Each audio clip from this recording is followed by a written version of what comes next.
Yeshua presented himself to his people as the King of Israel. And the Messiah came. This was the first coming of Messiah to his people. And it's very curious that Messiah came riding on a donkey. And if it weren't for the prophecy in the book of Zechariah, nobody would ever expect a king to present himself riding on a donkey. So I thought before we talk about this a little more, we would kind of get into a donkey frame of mind. So I asked my son Judah to put together a little video to help us do that, and he put that together. Here it is now. Were you ever on the beach when the tide is out of reach? See them coming down the sand, riding on a donkey. Hey ho, away we go, donkey riding, donkey riding. Hey ho, away we go, riding on a donkey. Were you ever by the bay where the folks all shout hooray? See them coming down the sand, riding on a donkey. Hey ho, away we go, donkey riding, donkey riding. Hey ho, away we go, riding on a donkey. Were you ever on the shore where the tide has been before? See them coming down the sand, riding on a donkey. Hey ho, away we go, donkey riding, donkey riding. Hey ho, away we go, riding on a donkey.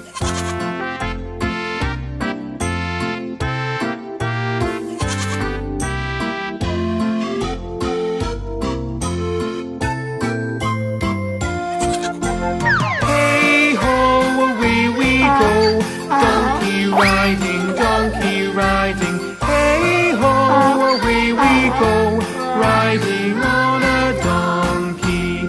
Hey ho, away we go, donkey riding, donkey riding. Hey ho, away we go, riding on a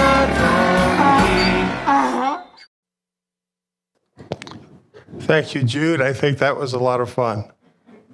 You know, one thing when you just spend a few minutes looking at donkeys and you see people riding donkeys, the first thing that comes to mind is how ridiculous it looks, right? You have these great big people riding these little animals that aren't a lot bigger than a large dog. And it seems so strange when you see that.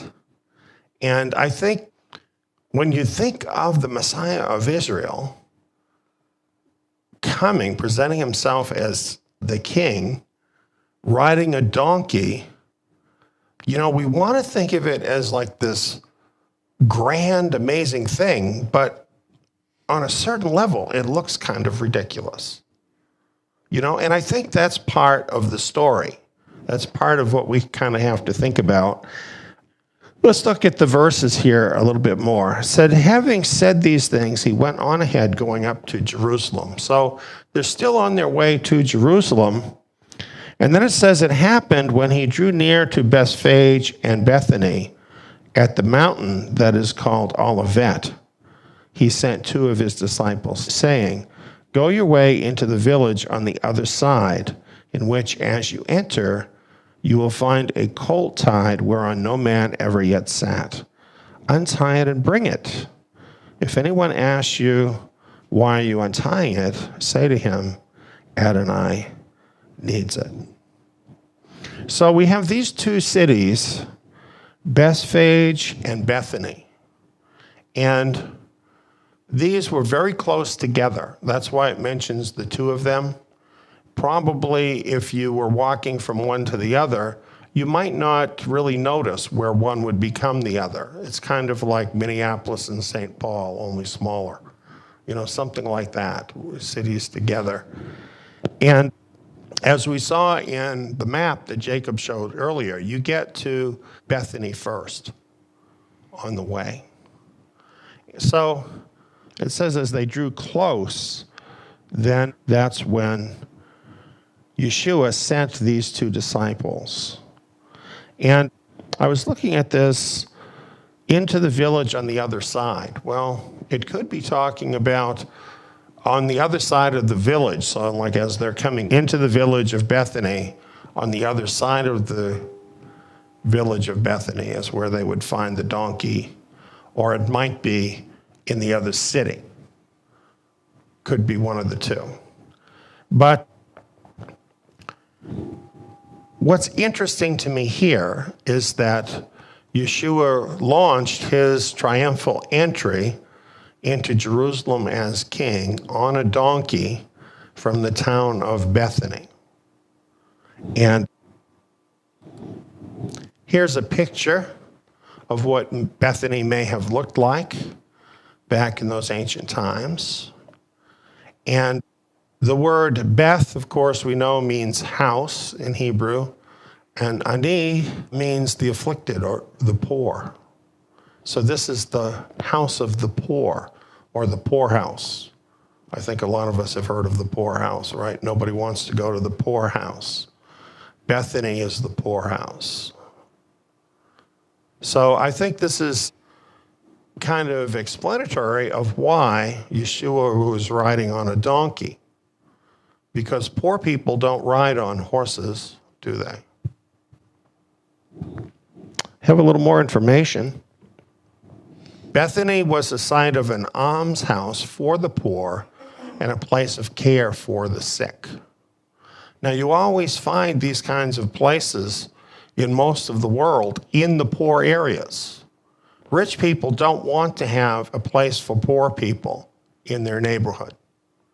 So you always find these kinds of places in poorer areas.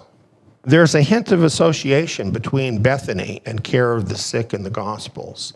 Mark tells of Simon the leper's house being there. I doubt that any Pharisees wanted a leper living next door. Yeshua received urgent word of Lazarus' illness from Bethany. It seems like Bethany was kind of a center for Yeshua's ministry when he was near Jerusalem. And there's good reasons for that. Here you see a picture of a tomb that is thought to be the actual tomb of Lazarus. This is a 2,000-year-old tomb that is found along with this that is thought to be the house of Mary and Martha. And this Bethany tomb of Lazarus has been identified as a tomb of the gospel account since at least the 4th century. And there are ancient church fathers from the early centuries that verify this location as being the tomb of Lazarus in Bethany. So I think that's just kind of interesting. Not only that, but a lot of work has been done in Bethany, unearthing graves there and doing research as to who the people were that lived in Bethany.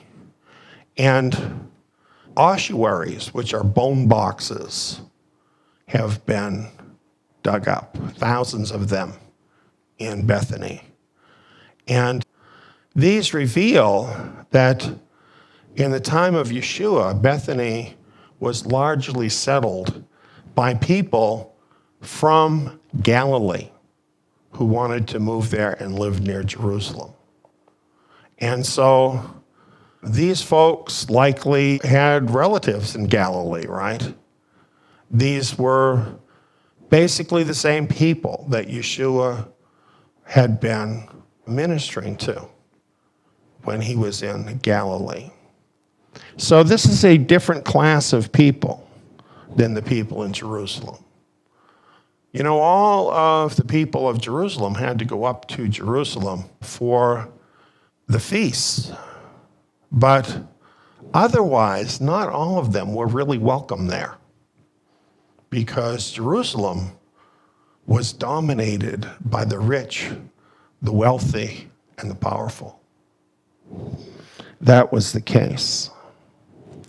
Well, Jake showed us this map, and one of the features on this map, when you look at Bethany, you see the Mount of Olives rising in between Bethany and Jerusalem. Bethany was out of the view of the temple and of Jerusalem. So that made its location suitable as a home for the poor, the care of the sick, all the stuff the wealthy people didn't want to see. It's hidden over behind the mountain. It's, today, we might say, the other side of the tracks. That's Bethany. And I think it helps us to understand that when Yeshua launched his triumphant entry from this place, it's consistent with everything we've seen about him as we've been going through the Gospels.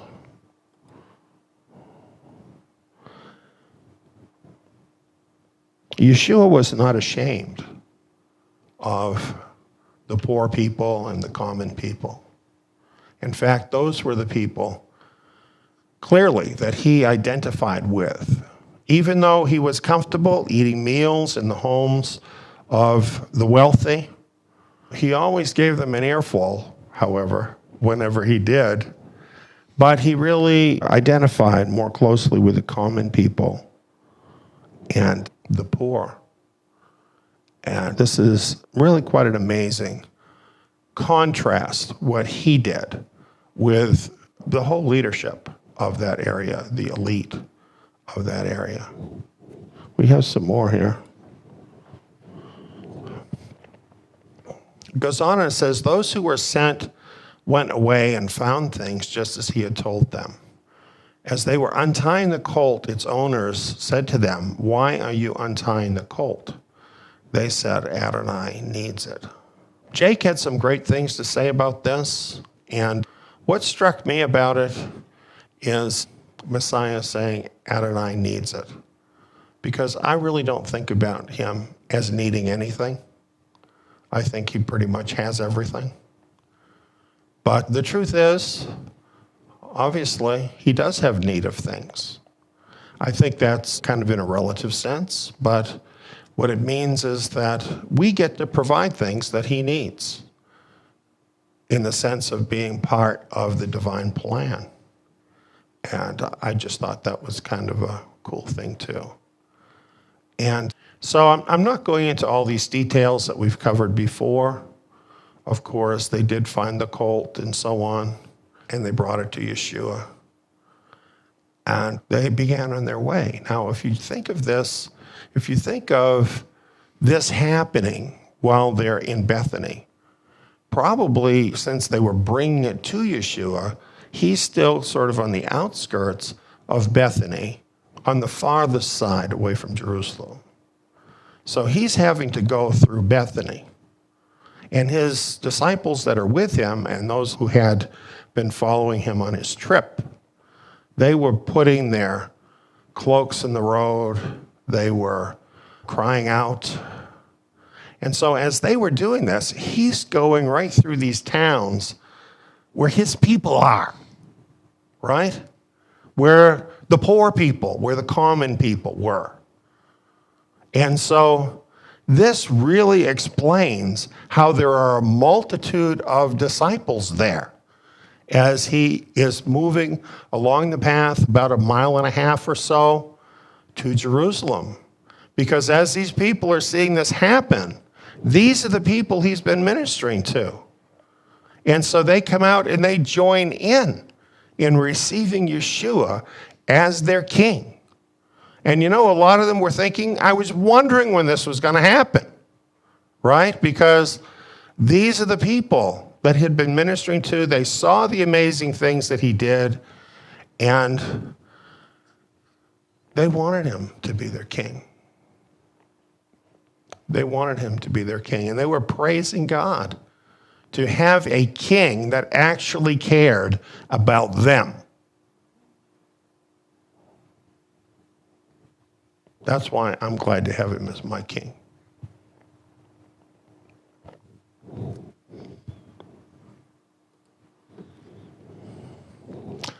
As he was now getting near at the descent of the Mount of Olives, the whole multitude of the disciples began to rejoice and praise Elohim with a loud voice for all the mighty works which they had seen.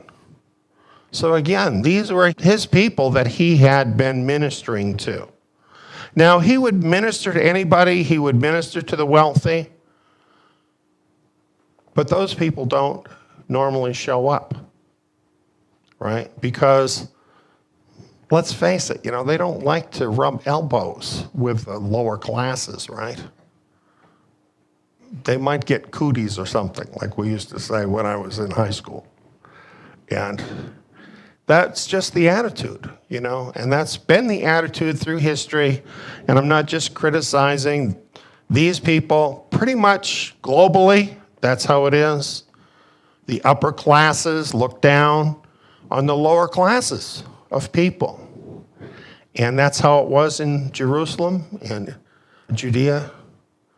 So when Messiah did all of these great things, usually the vast majority of the people were the common people and the poor people. And they had seen him do these things.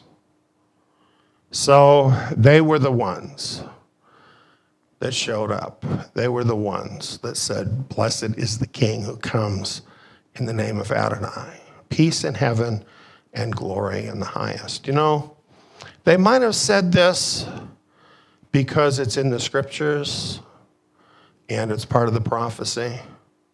But maybe Luke specifically left out the prophecy because he wanted to focus on the fact that this is what these people really thought.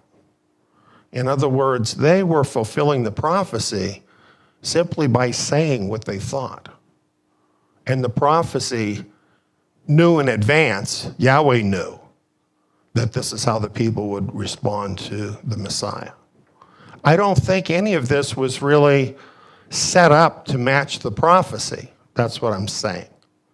I don't think it needed to be, because when you realize where Messiah was when he launched his triumphal entry, no horses. If there's any animals at all, they're donkeys, right? You've got the poor who have been greatly blessed. And you know what? If this is the place of the sick, can you imagine the work that Yeshua Messiah did in Bethany?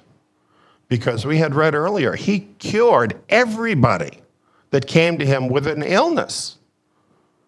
It must have been absolutely phenomenal what he did in those cities.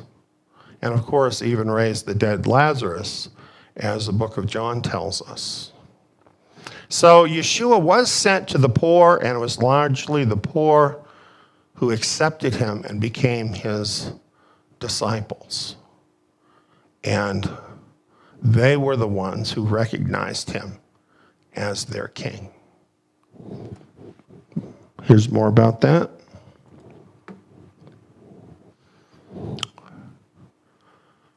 Yeshua said, quoting from the prophet Isaiah, "He has anointed me to preach the gospel," or the good news, "to the poor, to heal the brokenhearted, proclaim liberty to the captives, recovery of sight to the blind, to set at liberty those who are oppressed." This is talking about all the poor and sick people, right? That's who he was anointed to minister to, all the poor and sick people. The very people that really the wealthy elite didn't really care about. I think it's something to think about that. Because, a lot of times we think about Messiah as just kind of coming for everybody.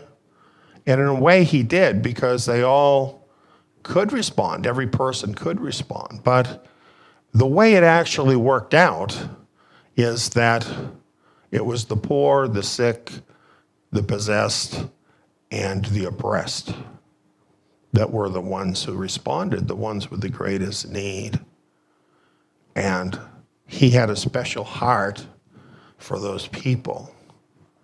These were the ones that became his disciples.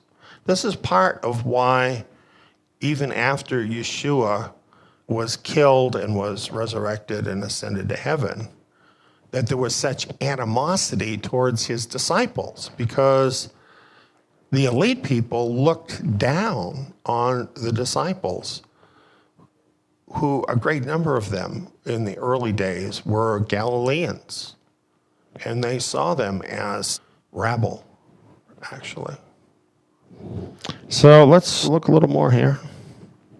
Here's another verse from Luke chapter 6. You probably remember we read this. He lifted up his eyes toward his disciples and said, "Blessed are you poor, for yours is the kingdom of God."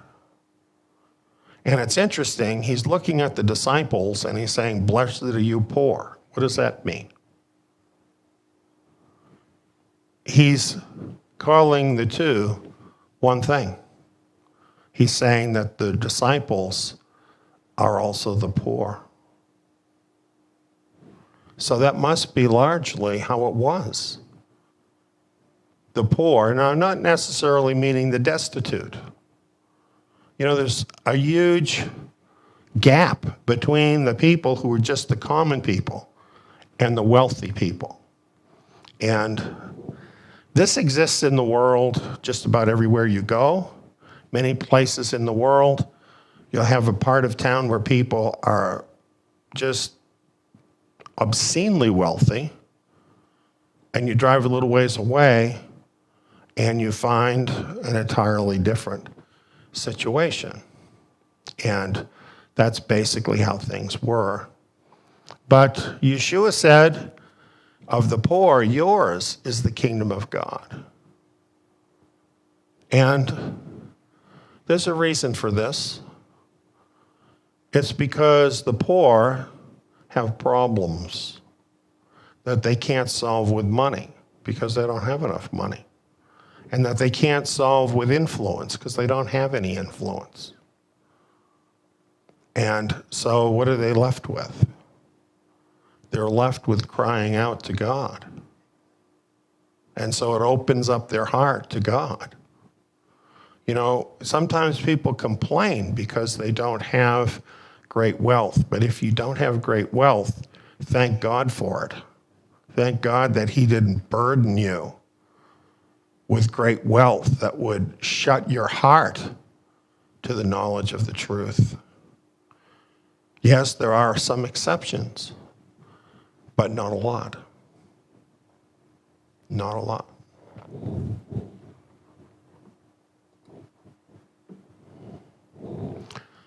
Zechariah 9:9 is the prophecy that Matthew points out that Luke didn't even mention. "Rejoice greatly, daughter of Zion. Shout, daughter of Jerusalem. Behold, your king comes to you. He is righteous and having salvation," Yeshua, "lowly and riding on a donkey, even on a colt, the foal of a donkey." So when he did come into Jerusalem and he's riding on a donkey, the people are calling him their king. Do you suppose those religious leaders knew what this was about? Of course they did, right? What a statement. What he was doing was an amazing statement before the eyes of all of Jerusalem, and especially before the eyes of the ruling class. This is why He told them in Galilee, don't tell anybody I'm the Messiah.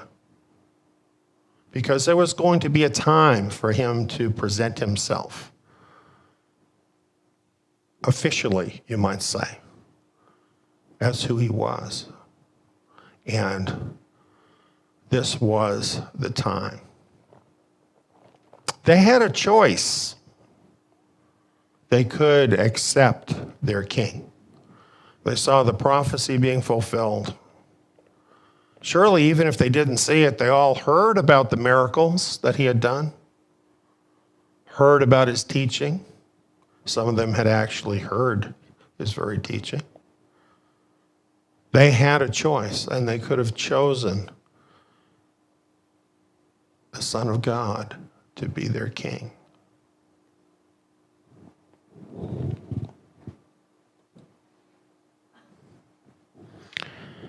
Behold, your king comes to you lowly and riding on a donkey.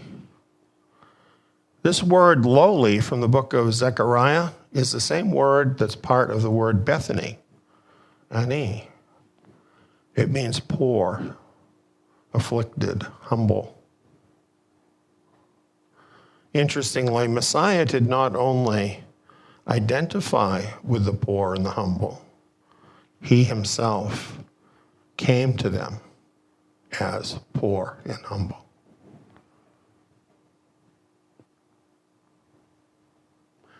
Never have we had a king like this.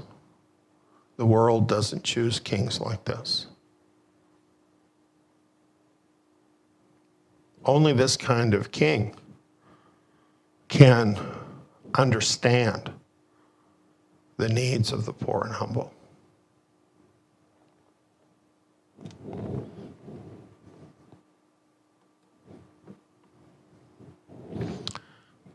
I kind of like this picture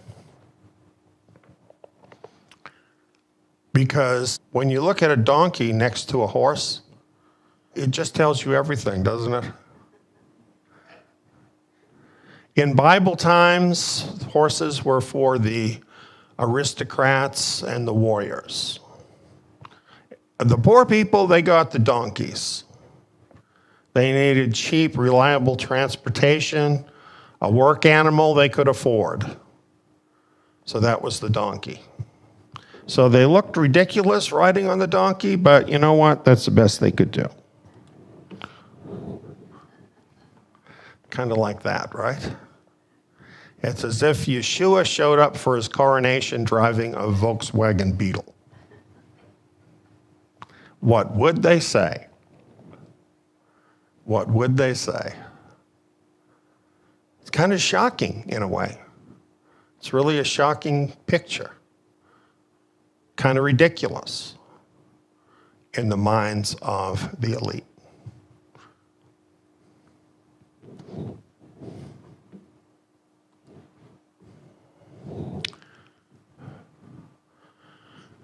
Some of the Pharisees from the multitude said to him, Rabbi, rebuke your disciples. Why did they say that? This whole picture to them was preposterous. A king riding a donkey. To them, this is like a show, right? Like some kind of a ridiculous comedy. There's no way that they could really even grasp this. And yet, Yeshua was not someone to be trifled with. Though he was lowly, he had power. He had power they didn't even have, right? But aside from the miracles he could do, the biggest power that he wielded with them was the power of the truth. He was not afraid to tell them the truth. Anybody that would do this, obviously, is not afraid of anything. Isn't that true? He was not afraid of anything. This is one of the reasons why I am so proud to have him as my king. Because he is so absolutely fearless, as a man, not just as the Son of God, but this was absolutely fearless to do what he did. But it only gets more fearless as we go, right? So he told them, I tell you that if these were silent, the stones would cry out. It was that important an event. This was a divine event. And he was letting them know it. So let's talk about these people. Here's some of the reasons why they would not accept him and were really so offended. Because a lowly king is the natural enemy of the elite. Right? Because if you have a lowly king who has authority, how is he going to feel about the proud and haughty elite? They would have no power over him. They would have no way to bribe him. They would have no way to control him. He's not one of them, so he doesn't favor them. They depend on that. What is going on, for example, in Washington, D.C. right now? As an example, the wealthy elite, the corporations, they all send their lobbyists to the rulers. And the rulers, they're all wanting that money. They're all wanting that support from the wealthy. And that's really what feeds the whole machine, isn't it?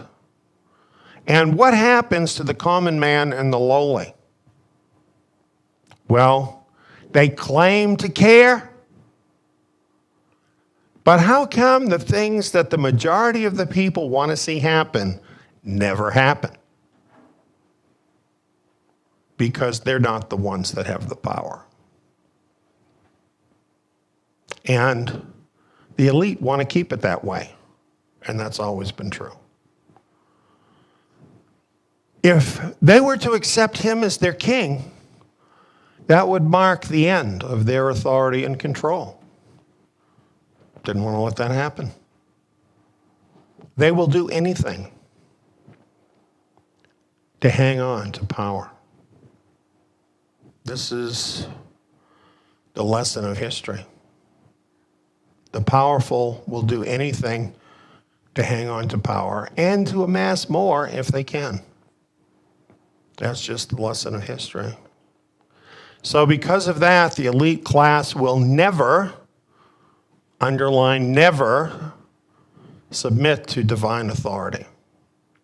That's why there must be a war between them and the rightful king. It can't happen peacefully. He came peacefully. You notice that? On his first coming, he gave them the benefit of the doubt. That's what happened. He didn't come to them ready to make war with them. He came to them riding on a donkey, lowly. He gave them a chance, right? That's what he did. All the while knowing their hearts.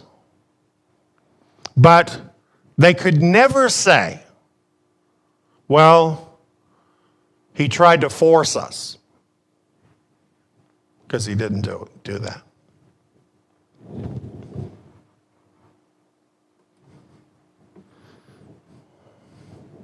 So when he was drawing near the city and he wept, it was because of those people. You know, he wasn't real worried about the people in Bethany and Bethphage and Galilee that had seen his wonders, that even named him as the king, though they had no power to put him into office. That's where he was drawing his disciples from. But as he approached Jerusalem, which is supposed to be the holy city, knowing that it is fully in the grip of these wicked people, he could do nothing but weep for that city. Because he knew what their lust for their authority and power would bring on that city.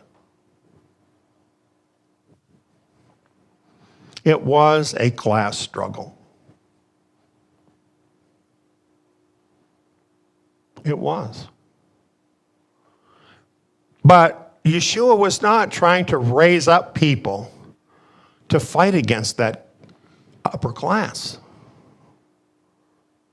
He wasn't trying to do that. He was just trying to bless the poor people, the common people. He didn't incite them to violence against their evil leaders.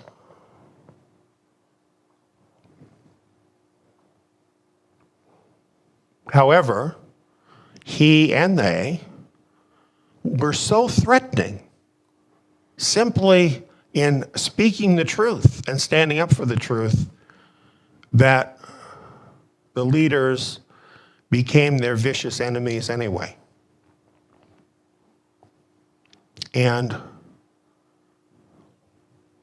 don't be surprised when the same thing happens to you. This world, driven by the evil plans of the elite, is moving farther and farther and farther away from righteousness, farther and farther and farther away from the Torah, farther and farther away from the Creator. And this makes those who align themselves with him their natural enemies. So though you mean them no harm, you don't want to hurt them in any way, you're not attacking them, they will attack you. This is happening many places in the world right now. And don't think it can't happen in America, because you know what? We've said that about a lot of things that now have happened in America. It can happen here. It can and will happen everywhere, because there is an oppressive world government just over the horizon. And that's a fact. Because just as with them, we are indeed in a time of visitation. This is why we see this big separation going on in the world. It's because even now, Messiah is visiting them from heaven, and he's giving them enough rope for them to fully express what they want to do and to allow the righteous-hearted people of the world to see it. It's all right there on your TV screen, right on your computer screen. You get to see it all unfolding before you. You get to see who these people really are and what they're really doing. And you can align yourself with them because you think they're going to be the winners, and you want to be like them, and you want all the wealth and power they have. Or if you have a righteous heart, you'll be disgusted by them and everything they're doing, and you'll want to set yourself apart to be part of Yahweh's holy people. Those are the two choices that everybody will be left with as these last days progress forward.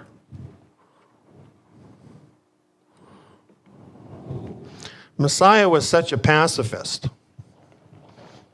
Not really. When he came into Jerusalem, realize he's coming in as the king. So his first act as king coming into Jerusalem is to assert his power as king to clean up the corruption at the temple. So he went into the temple and really demonstrated to everybody that his kingdom was not going to tolerate the abuses of the elite at the expense of the righteous, the noble, the just, and the holiness of Elohim. He whipped them. He went right in and he whipped them. And he drove them right out of the temple. Now, that's not a very Christian thing to do. But he did it. Does that mean we should do it? I'm not the king. No, I'm not going to do that. I'm not the king. He was the king. Jerusalem, the city of David. He's the son of David. Who else is going to straighten out that mess? So it fell to him to do it. He did it. And in doing it, he followed the example of righteous kings in the line of David, like Josiah, like Hezekiah, and others who stood against apostasy and idolatry and evil. And this is exactly what we should expect him to do when he goes into Jerusalem. The first order of business is to come to grips with the evil that had taken over the house of God. That's what he did. Do you think he knew where that was going to take him?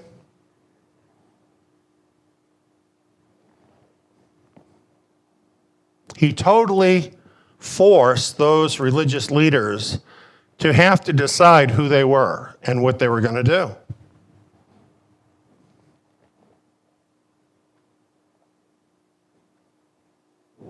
He knew what they would do.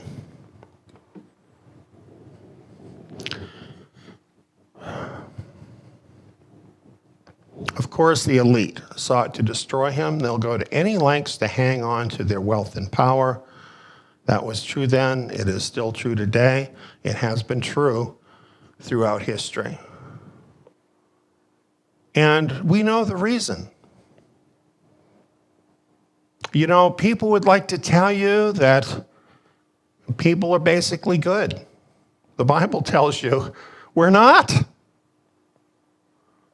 We're born in sin. This is the fallen nature of man. And very few are able to come into a position of power and not abuse it. This is what happens. And you see, let's say you are a righteous person and somehow you get into a position of power, like, say, Daniel. If everybody else that's in power is wicked, you see how that really limits what you can do? So, yeah, there are a few that don't go that way, and every one of them, by the way, that don't go that way, fear the living God. That's the reason they don't go that way. If you don't have that in your heart, you know, what is it? Absolute power corrupts absolutely. And that's what always happens. In the history of Israel, none of the kings of the northern kingdom, the 10-tribe kingdom, not one of them was righteous. Not one was righteous. In Jerusalem, in the Davidic line, of all the kings that ruled, there were 5 that were righteous or semi-righteous. You know what I'm saying?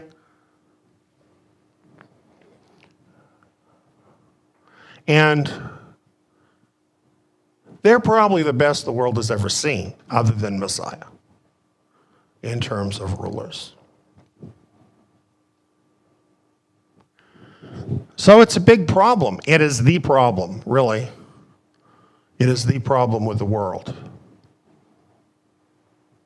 This matter of government. Well, let's take a look at how this is today. I've heard different statistics about this. This is probably the most scary one. 8 billionaires have as much wealth as half of the world population, the poorest half. Think about that. 8 people are hoarding as much wealth as half of the population of the world. That's according to Oxfam. You know, this is worse than it's ever been in history. Sometimes we think back and we think of like ancient Egypt and we think, okay, there was a wealthy pharaoh and there were all these slaves. Actually, the truth is, the gap between the super wealthy and the ordinary person, the wealth gap, is the greatest it has ever been in history. And not only that, but the economic system of the world has been so rigged by these people that it just keeps getting more that way. And the advantage we have in the modern era is we have all the statistics, we have all of the data, we have the computers to know it. And we do know it. Well, is this just a matter of numbers, or does this mean something? Well, it means this. Poverty. Millions of people living in abject poverty. And many millions of others who are living hand to mouth every day, every week. While 8 people are hoarding half of the world's wealth. Does that sound right to you? And then you know what they're telling us, what they've been telling us for a long time through the media. The problem is overpopulation. Yeah, I'm thinking maybe we have 8 people too much.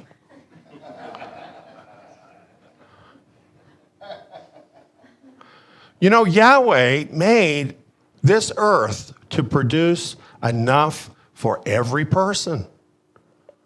We can all have an abundance.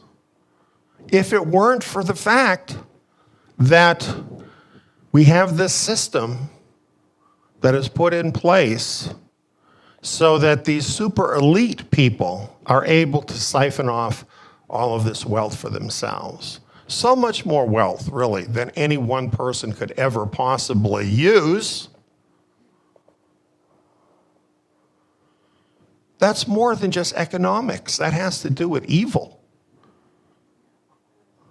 How can you in your heart have these billions of dollars in the bank and know that there are people that are literally dying for lack of enough food to take care of themselves?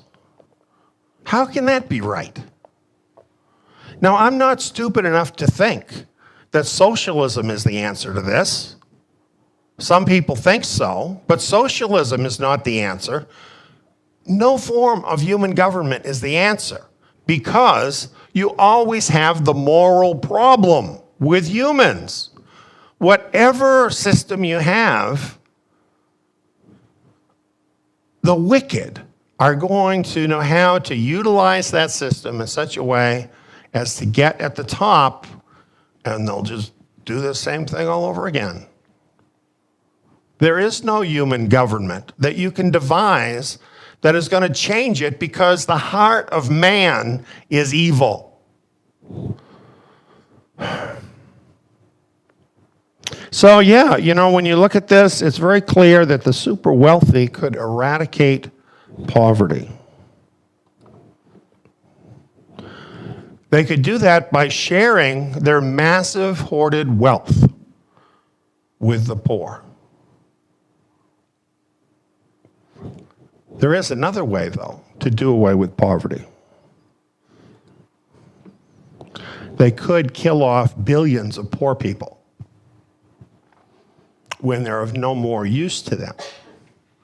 That would be another way of doing away with poverty. And my question is, which method do you think they prefer?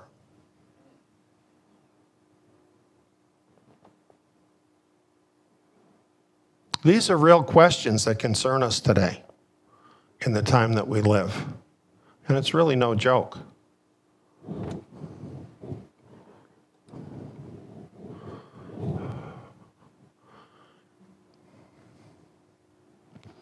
Here's what they need to think about. The king is coming again. This time it's not going to be on a donkey. He's not coming again on a donkey.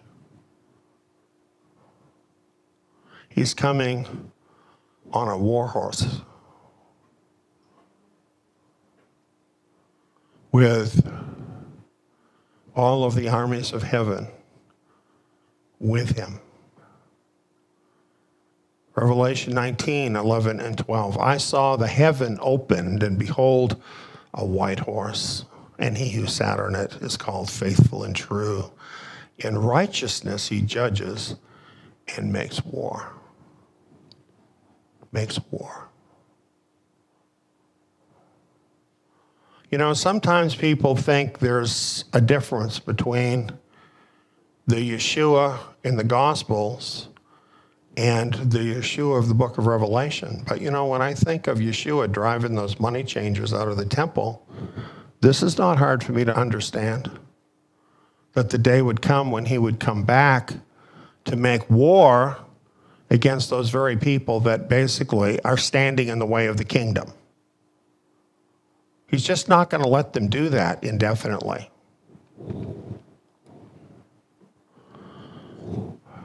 Isaiah 11 says this, with righteousness he will judge the poor and decide with equity for the humble of the earth. He will strike the earth with the rod of his mouth, and with the breath of his lips he will kill the wicked. Now, these are not fun things to talk about. We don't want to see anybody get hurt, do we? But we also don't want to see wickedness rule the earth forever. This is not to the glory of God, for wickedness just to go on forever, for evil people to think they are God, essentially, and that everything belongs to them, for them to go on oppressing the world and stealing, essentially, from the poor. That has to come to a conclusion. And the only way it can come to a conclusion is if our King, Yeshua, comes and makes war with those people, because they're not going to give it up. They're not going to give it up peacefully. And that's already been proven when he came on a donkey.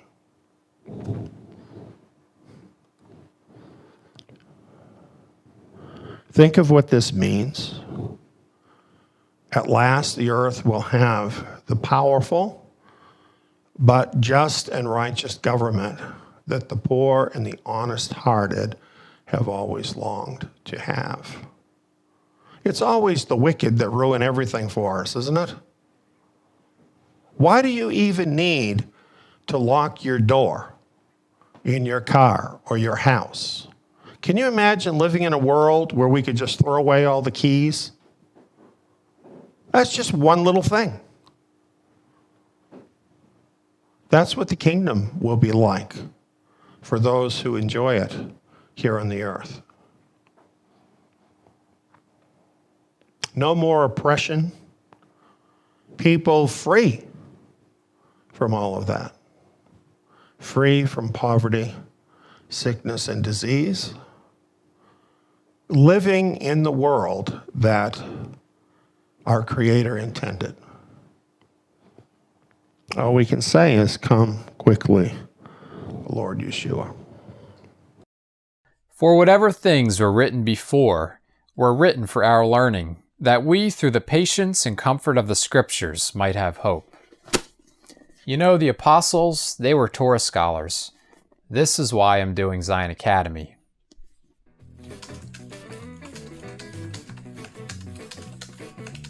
The lessons include 2-hour audio programs and quiz modules.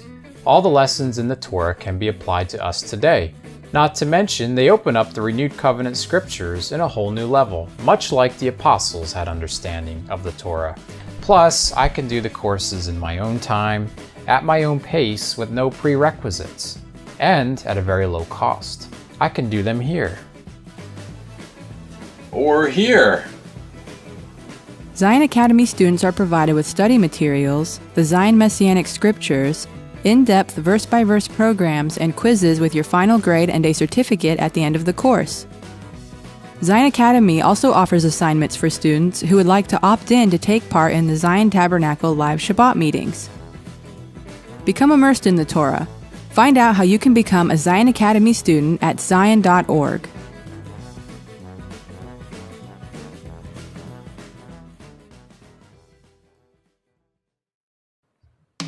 Was this video informative? Remember to hit the like button to help spread the word, and share your thoughts in the comments below. Don't forget to subscribe and hit the notifications button so you'll get updates on all the great content coming from Eliyahu Ben David.